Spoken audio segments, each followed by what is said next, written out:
pessoas, sejam muito bem-vindos a mais um Desbravando HQs BR. Eu sou Vinícius Barreiros e hoje nós vamos conversar sobre o Red Ghost. Mas, antes de seguirmos adiante, preciso pedir para vocês darem o suporte para o canal. E isso pode ser feito de algumas formas, né? Através do like, através do comentário, através de você se inscrever também para me dar uma força, para bater essa primeira meta do canal, que seria atingir 100 inscritos, né? E eu também peço para você me ajudar compartilhando esse vídeo com um amigo seu que se interessa por stories e queira conhecer mais também sobre o meio independente de quadrinhos brasileiros, né? Então faz essa boa aí para mim, que eu agradeço muito, e com tudo isso posto, bora pro vídeo. Então hoje a gente vai conversar um pouco sobre Red Ghost, a obra do Yanagawa, e eu achei bem curiosa essa obra porque ela chamou a atenção não só minha, mas de muitas pessoas por conta do estilo de arte, né? Que ele remete a mangás não contemporâneos, mas sim mangás dos anos 90. Então, o estilo de arte dele me lembra de obras como Slayer, tem uma outra obra que eu acho que é do mesmo autor do Slayer, inclusive, chamada Dungeon Explorers, aí é o nome das personagens que eu já não vou lembrar mais de cabeça. E no caso do Red Ghost, ele seria uma obra dos originais da Caricari. A Caricari sendo uma plataforma aí recente, que surgiu também no meio de quadrinhos independentes, para publicação digital. Só que eles têm uma proposta um pouco diferente, porque pelo menos os originais deles, né, por mais que você possa publicar obras que não seguem esse padrão, mas os originais deles todos são quadrinhos nesse formato webtoon ou webcomic, seriam quadrinhos com a proposta de leitura focada em dispositivos mobile, né? Então seria uma leitura vertical, que difere do tradicional, que seria uma leitura mais horizontalizada, né? Quando você tem um quadrinho na sua mão, você vai virando as páginas de forma horizontal, por assim dizer, né? Então as obras originais têm toda essa proposta de leitura verticalizada e com isso você tem uma diferença na quadrinização. Eu confesso que eu tenho pouquíssima experiência com esse tipo de leitura, no máximo eu lembro que eu li uma espécie de romancinho Slice of Life, eu pressuponho que seja coreano, por mais que muitos artistas de fora emulam o estilo de arte que tem nesses quadrinhos aí, webtoons e tudo mais coreanos, né? Então não sei dizer se exatamente ele é coreano, mas eu presumo que seja pelo nome dos personagens. Eu não consigo lembrar o nome sob hipótese alguma, tentei bastante até pra de repente referenciar aqui também no vídeo, mas eu não faço a menor ideia. Mas eu li algumas dezenas de capítulos, sabe? Tava divertido, tava bonitinho, então eu não consigo me lembrar, mas foi a única experiência que eu tive de leitura nesse formato. Pessoalmente eu não tenho um super apego nem nada, eu não acho que será o grande futuro dos quadrinhos, considerando que tem agora essa questão do digital, né? Deles terem esse formato. Eu acho que é mais uma coisa que vale a pena você testar, como a Caricari está fazendo, acho que vale a pena, né? Assim como outras iniciativas do meio independente têm propostas específicas, como a Shonen West, que quer fazer mangá seguindo todos os parâmetros bonitinhos do Japão, né? Fazer mangá como o japonês faz e tudo mais, então eu acho que vale a pena esse tipo de empreitada, de teste. Mas em última análise eu não acho que isso vai ser o fator determinante para sucesso ou não. E eu comento isso que eu acho que não será o grande futuro porque, cara, tem para lá de 2 décadas de leitura de quadrinho digital por conta dos scans, né? Que seria a galera escaneando as páginas dos quadrinhos para você ler digital, né? A galera geralmente traduz por conta e posta na internet fora, que é de forma pirata, obviamente, não tô falando que não seja, mas o ponto é, isso existe há muito tempo, né? Então já tinha a leitura de quadrinho digital e ela não era verticalizada, saca? Então por isso que eu falo que não é uma demanda que exista mais obras desse formato. É uma questão que você pode fazer, tem um público para isso, mas eu não acho que é determinante. Agora uma breve sinopse da obra, né? O Red Ghost ele se passa nos anos 90, até para evocar a parada aí do art style que eu comentei, né? E a gente acompanha a Shiro, que é a protagonista. E ela é uma piloto muito popular de corridas clandestinas de moto, onde por conta do desempenho dela nas corridas, além da roupa que ela usa e da cor da moto, ela foi apelidada como Red Ghost. E a história começa no momento onde ela está participando de uma corrida muito importante, onde um piloto misterioso, que chegou recente aí nas corridas e tem ganhado muitas delas, desafia a Shiro, né? Valendo a própria moto deles, né? Caso ele seja vencedor, no caso um leva a moto do outro. E eis que por conta de uma sabotagem que ocorre ali previamente da corrida, a Shiro acaba perdendo. E isso causa um grande baque nela. No entanto, uma pessoinha muito curiosa viu tudo aquilo acontecer, no caso da sabotagem, e acaba contatando ela, e aí nisso a gente descobre que existem coisas maiores acontecendo, por assim dizer, toda uma conspiração envolvendo gangues e o submundo aí dessa Nova York dos anos 90 fictícia. Confesso que eu até tive um pouco de dificuldade de trazer uma sinopse aqui da obra, porque eu li apenas 2 capítulos, né? Existem acho que 4 ou 5 disponíveis. No entanto, a partir do 3º na plataforma, eles demandam que você efetue uma compra deles para ter acesso, né? Vale algumas moedinhas ali na plataforma. Com esses 2 primeiros capítulos, eu confesso que eu não tive um bloco narrativo tão assim claro para entender qual que será a dinâmica da obra, se ela vai ser muito mais sobre corridas, que eu achei até que seria o caso, mas pode ser que não seja exatamente. Acho que vai ter corridas também. Acho que talvez seja uma obra com coisas um pouquinho mais abrangentes, considerando essa parada das gangues que eu comentei aí, que eles pincelam um pouco por cima, que é uma coisa importante. E conectado com essa questão aí dos 2 capítulos não ter feito uma apresentação tão clara do que a obra será, eu trago uma questão que eu acho bacana de sempre comentar, que seria uma das convenções mais eficientes que existe no mercado japonês de produção de quadrinhos, né, nos mangás. Que seria que o primeiro capítulo ele tem essa função de entregar um bloco narrativo bem fechadinho, por assim dizer, para te apresentar de forma bem clara o que a obra é. Assim você lê apenas um capítulo e já tem uma noção bem clara se aquela obra é para você ou não, em termos de elementos, em termos de abordagem e afins, né? Então nesse sentido, o Red Ghost ele não se entrega tão bem. Eu precisaria ler mais capítulos para ter uma noção do que a obra de fato será, né? Com mais ênfase em corridas, com mais ênfase de repente em conflitos de gangues. Eu realmente não sei dizer.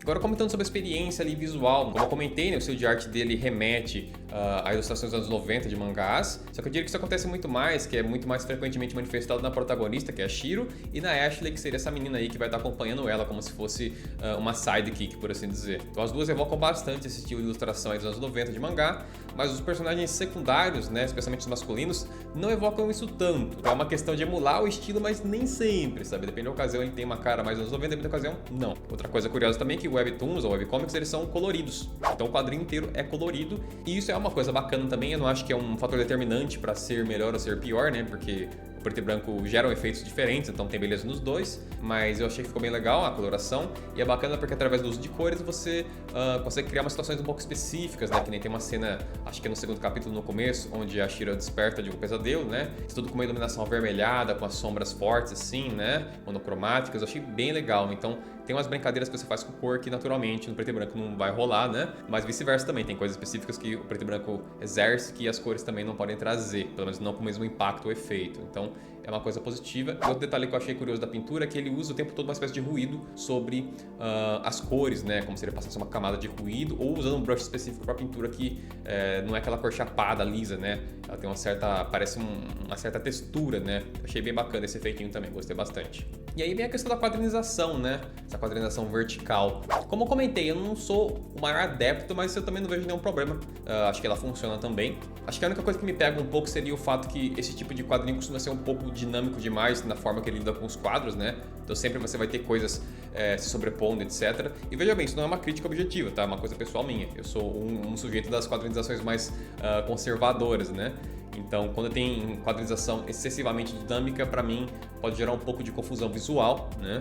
Mas não é um fator determinante. Mais uma vez, você pode usar isso e vai funcionar na sua história. Também não é uma coisa negativa, a menos que você de fato crie um caos visual tão grande que aí você tem que decifrar o conteúdo da página ali, da parte que você está lendo, para de fato entender o que está acontecendo, né? E não era o caso. Acho que a maior diferença que eu notei entre Red Ghost e esse outro de romancinho que eu li aí uns bons tempos atrás, é que, se eu muito não me engano, esse que eu li, ele tinha um pouco mais de respiro. Eu sinto que tinha menos informação por página, por assim dizer. Enquanto que o Red Ghost, em particular, tinha bastante coisa acontecendo a todo momento que você vai rolando a página, sabe? Eu notei essa diferença, mas ao mesmo tempo, como eu não sou um grande consumidor desse tipo de quadrinho, nesse formato aí de leitura, eu não sei dizer qual é o padrão, ou ao menos o padrão médio, né? Como que eles costumam lidar com isso? É mais carregado em termos de quadros de informação, ou é algo mais com respiros, né? Com menos informação por página, por assim dizer, né? Como esse outro que eu li aí, que eu tenho em memória.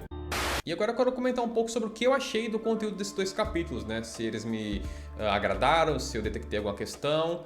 E tem algumas coisas aí que eu quero pontuar. Acho que uma delas que eu quero trazer é uma questão que talvez não pegue muitas pessoas, porque existe uma hierarquia de interesse das pessoas para você pegar uma obra ou gostar de uma obra, enfim. O aspecto que mais chama atenção e mais traz a pessoa para consumir uma obra específica são personagens. A maioria das obras são movidas por personagens. Então, se o público em questão se apegou ao personagem, seja por uma questão estética, por design, pelo arquétipo, por alguma situação específica que o personagem está envolvido, né? Isso já é o suficiente para ele acompanhar a obra. Aí depois, em segundo lugar, nessa hierarquia de aspectos que puxa o público para uma obra, né? Eu diria que estaria a questão do gênero / temas, né? Então, o gênero seria se é obra de terror, se é obra de ação, se é obra de comédia. E os temas seriam que tipo de coisa que ela aborda ao longo de sua trama, né? Como, por exemplo, vingança, como, por exemplo, uma redenção, autodescoberta, enfim, tem vários temas que uma obra pode ter, né? Ela não precisa estar travada num tema só, ela pode ter mais que um. E isso também atrai as pessoas, né? A pessoa gosta muito de fantasia e gosta muito de obras de ação, então o público acaba flutuando para algumas obras específicas, né? E aí tem um terceiro elemento que eu diria que atrai pessoas para consumir obras, só que é um negócio muito menos popular que esses dois que eu citei anteriormente, que seria a capacidade do escritor, né, em criar uma cadeia de eventos críveis que leva o roteiro até onde ele precisa ir. Então seria uma questão de capacidade de escrita, de argumentação, né? Então tem pessoas que são muito movidas a histórias que têm essa natureza de ser um negócio muito bem escritinho, muito bem amarrado. E eu me coloco muito mais nessa questão. Obviamente que os outros dois também impactam, né? Um personagem muito chamativo também é uma coisa que pode me fazer até acompanhar uma obra, mas em última análise o que mais me faz ter um apego a ela é quando eu noto que o escritor é muito cuidadoso em como ele compõe, né, a trama, o roteiro ali, o momento a momento dos acontecimentos. E partindo disso, né, eu quero pontuar que o Red Ghost tem algumas questões que acabou me tirando um pouco fora da experiência da leitura. Tem algumas conveniências excessivas em alguns pontos. Então tem alguns exemplos que eu separei durante a minha leitura, né? Todos eles envolvem, curiosamente, a Ashley, que seria essa menininha aí que meio que tem uma pegada de sidekick, né? Exerce aquele trope de personagem que ele idealiza o outro como o ídolo dele, no caso a própria Shiro, né? Ela seria uma grande fã dela enquanto uma corredora. E então é aquele personagem que fica orbitando o outro e meio que o tempo todo tietando ele, por assim dizer, sabe? Nossa, como você é incrível, nossa, como sou seu maior fã, como eu queria, enfim, conhecer mais sobre você, né? Então tem esse tipo de personagem recorrente em várias obras, né? E a Ashley tem esse papel. Agora o ponto é, a forma como alguns eventos acontecem ao redor dela são convenientes demais. Por exemplo, no começo da obra, ela quer chegar nesse lugar, nesse clube ou enfim, um bar ali onde tá tendo esse evento, né, pré a corrida aí onde a Shiro acaba perdendo a sua moto, né? E quando ela chega lá, ela quer entrar, mas por ela ser uma criança, eles não deixam ela entrar. Só que o ponto é, se ela queria ver só a corrida, por que ela queria entrar no estabelecimento? Ela não precisa. Até porque a corrida não vai acontecer lá dentro, a corrida vai acontecer na rua.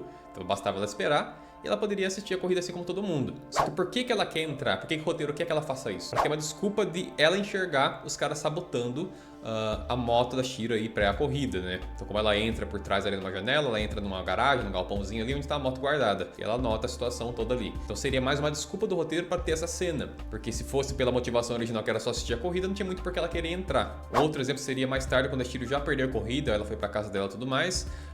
E a Ashley acaba aparecendo lá. Ela acaba entrando na casa dela assim pela janela, né? No caso, no apartamento ali. E tá xeretando a cozinha dela, né? O que gera um baita susto na personagem, inclusive, quando ela percebe a presença da menina. Agora, como é que ela chegou até a casa da Shiro? Tem uma cena específica ali que o mecânico dela dá uma carona pra menina e ele dá um cartãozinho pra ela. No cartãozinho, naturalmente, tem o endereço do estabelecimento dele. Agora, como é que ela pressupôs que a Shiro, porventura, poderia morar junto ali, ou próximo de onde fica a mecânica ali, ou não, o estabelecimento do cara ali que cuida da moto dela? Sabe, é um salto, não é claro que isso aconteceria, e mesmo assim a garota de madrugada com o cartão na mão sai de seja lá onde ela estiver até chegar nesse ponto aí onde teria o estabelecimento do rapaz e consequentemente a casa da Shiro próximo. Então, mais uma vez, o roteiro precisava que ela chegasse lá para ter um conflito entre as duas ali numa situação específica, uma discussão, né? Só que ele não conseguiu criar uma cadeia de eventos totalmente crível, vamos colocar assim. Fez um salto. E veja bem, ele começou bem, porque tinha o cartãozinho. O cartãozinho é uma boa dica. Só que, puta, isso acontecendo na mesma madrugada,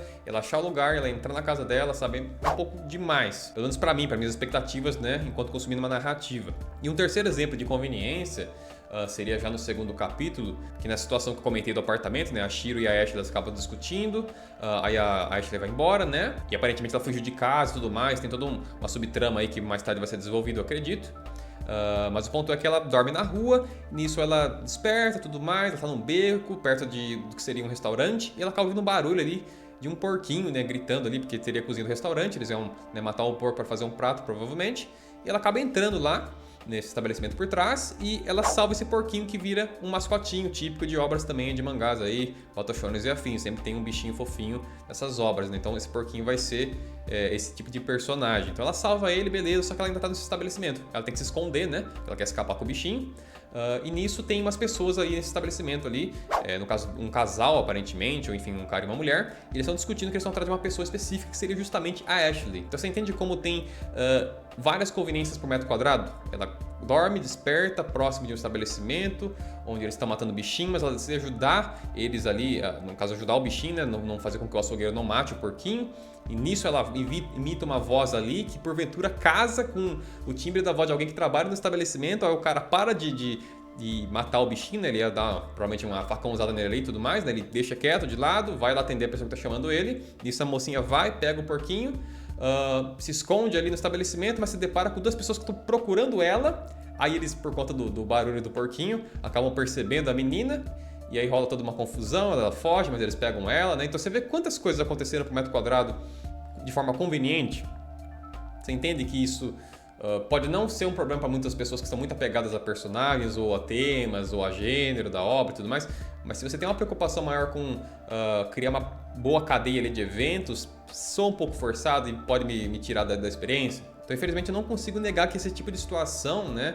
Mais uma vez, eu listei 3 momentos aí em 2 capítulos, acabou pesando um pouco na minha apreciação do Red Ghost. E também tem algumas questões com a escrita, né? Nem sempre a orquestração do texto era melhor. Eu até anotei um exemplo aqui, uma fala específica que eu entendi exatamente o que ele queria dizer. No entanto, a forma como ele disse não era a melhor, vamos colocar assim. Ó, do texto do balão, o personagem falava para Shiro, no caso, né, o mecânico, né? Ele diz a seguinte coisa: vou te dizer uma coisa só. Se afastar não vai adiantar. O que acontecer com ela perto de você não vai ser sua culpa, mas vai ser se não fizer nada. Eu entendi o que ele quer dizer, sabe? Eu entendi mesmo. No entanto, convenhamos que existe uma certa falta de orquestração nas palavras, sabe? Ele tenta ser um pouco profundo, trazer um pouco de sabedoria nas falas do personagem ali. No entanto, a escolha de palavras, a montagem da frase, né, o fraseado ali, não foi o melhor, entende? Então isso acontece em algumas ocasiões. Aí seria aquela situação de você sentar, escrever, reescrever, ler, tentar formar mais de uma frase que tenha o mesmo efeito. Então o sentido vai ser mantido, mas eu vou escrever de duas formas diferentes a mesma coisa, né? Brincar um pouco com esse tipo de exercício para você variar um pouco no seu range ali de escrita, né? Isso é importante. Até porque, cara, escrever é difícil, não é tão fácil quanto parece. Diálogos em particular, né? É uma habilidade à parte que você tem que desenvolver. Então eu entendo, e é o primeiro capítulo que isso acontece, se eu muito não me engano, então é natural. Mas é um ponto que o objetivo que eu tenho com esses vídeos, né, é justamente isso: ler as obras, comentar o que eu achei. Se tiver alguns pontos que eu posso contribuir através de um feedback, eu faço, né? Então são coisas que eu tô pontuando, que eu acho que seria interessante o nosso compadre Anagawa dar uma atençãozinha pro futuro. E quem sabe até nos capítulos que eu não li, ele já deu essa atenção, né? Tô comentando da experiência dos dois primeiros, né? Como eu comentei, acho que tem 4 ou 5 capítulos já publicados. Então, de repente, ele já foi acertando essas questões, porque é natural. Quanto mais você faz, melhor você fica, né? Então, não é o fim do mundo. Só tô pontuando aqui como feedback da minha experiência de leitura. E aí depois tem outra questão, que não é uma crítica nem nada, mas é uma curiosidade, né? A obra usa muito elementos que têm copyright, teoricamente, né? Marcas, tanto da moto quanto de roupa que aparece lá, se não me engano, tem uma marca lá, não lembro se era Adidas ou... Enfim, eu sou péssimo com marca, gente, sou péssimo. E também tem uma cena muito específica ali no final do primeiro capítulo que a Shiro pós, né, perder a corrida e tudo mais, perder sua moto, tá meio deprê em casa... Aí ela vai tomar um banho, depois vai fumar um cigarro. E tá tocando Nirvana, Come As You Are e tudo mais, aquela música muito famosa lá da banda. E eu fico pensando, como é que funciona isso do ponto de vista de direitos autorais, né? Tipo, quando isso for impresso, né? Vamos supor, vou fazer uma versão impressa aí do Red Ghost. Como é que você lida com esse tipo de questão, né? Tanto a marca Suzuki na moto, quanto essas marcas aí que aparecem nas roupas e a música, o texto aparecendo ali, que seria basicamente a letra da música. Me pergunto como é que fica essas questões, se tem uma liberdade, se você consegue usar isso ou não, né? Não tenho certeza, mas quem souber, comenta aí nos comentários que vai ser interessante saber mais sobre isso. Pessoalmente, eu não faria referências tão diretas a elementos do mundo real assim, né? Mas a obra faz bastante, até para evocar talvez os anos 90, né? Tem até uma cena específica lá, onde a Shiro tá com a TV ligada e tá passando um filme do Bruce Lee, né? Então ele faz um tracingzinho ali de uma cena, né? Um efeitinho. E é bacana a referência até certo ponto para evocar o contexto da época, mas ao mesmo tempo eu fico pensando, cara, como é que funciona isso do ponto de vista de direitos, né? E como de costume, chegando aqui mais pro fim do vídeo, é hora de apresentarmos a minha fanart aqui da obra em questão, do Red Ghost, que é a brincadeirinha que eu faço sempre em todos os vídeos que eu abordo obras dos autores variados aí da bolha de quadrinhos brasileiros, né? Que eu quero estar sempre fazendo uma ilustração de algum personagem que me chamou a atenção da obra, né? Como se fosse um presente, sei lá, um símbolo de apreciação, né? Pelo trabalho, pelo esforço dele nesse projeto que ele tá fazendo, né? E, obviamente, como o Red Ghost tem uma ótima wife chamada Shiro, que é a nossa protagonista, portanto, ela foi a escolhida aí como objeto dessa fanart. Eu fiz ela aí montada na moto, fumando seu cigarro, toda misteriosa como ela é, né? Eu acredito que por conta dela, o design, da vibe que ela tem, né? Muitas pessoas serão atraídas para a obra e certamente ela vai muito longe por conta disso. Então, espero que vocês tenham gostado da fanartzinha aí. Logo mais aí, após a postagem do vídeo, vou estar também publicando na internet afora, nas redes sociais. Então, quem me segue vai poder ver com mais detalhes. Então é basicamente isso, espero que vocês tenham gostado do vídeo, né? Como eu comentei, o Red Ghost é uma obra interessante sim, tanto pelo art style quanto pela proposta com a parada das corridas, por mais que eu não sei o quanto de ênfase vai ter nisso ou não, mas ainda assim, se tiver esporadicamente vai ser interessante ainda, porque é uma coisa diferente, né? Corridas. E suposto tem essas questões que eu levantei acerca de escrita, né? Se você for uma pessoa que, assim como eu, consome obras com uma preocupação, um apego à capacidade do escritor de argumentar muito bem, né, os eventos, pode ser que você se incomode assim como eu me incomodei também, mas não é o fim do mundo. Mais uma vez, a obra é interessante. Eu gostaria de ver mais alguns capítulos para ter uma noção de para que lado que ela vai em termos da trama e tudo mais, né? Portanto, não ignore o Red Ghost, eu acredito que ele ainda vai dar um caldo bacana aí dentro da cena de quadrinhos brasileiros. E antes de finalizarmos, aí no comentário fixado tem link para os meus quadrinhos, então leia eles. Tem o Eu Tenho Você, que é meu quadrinho de terror, assim como o Darien Dust, que é meu quadrinho de Battle Shonen aí, misturando o Velho Oeste e dinossauros. E também vai ter o link pro Red Ghost, caso você ainda não tenha lido. Belezinha? Então, até a próxima.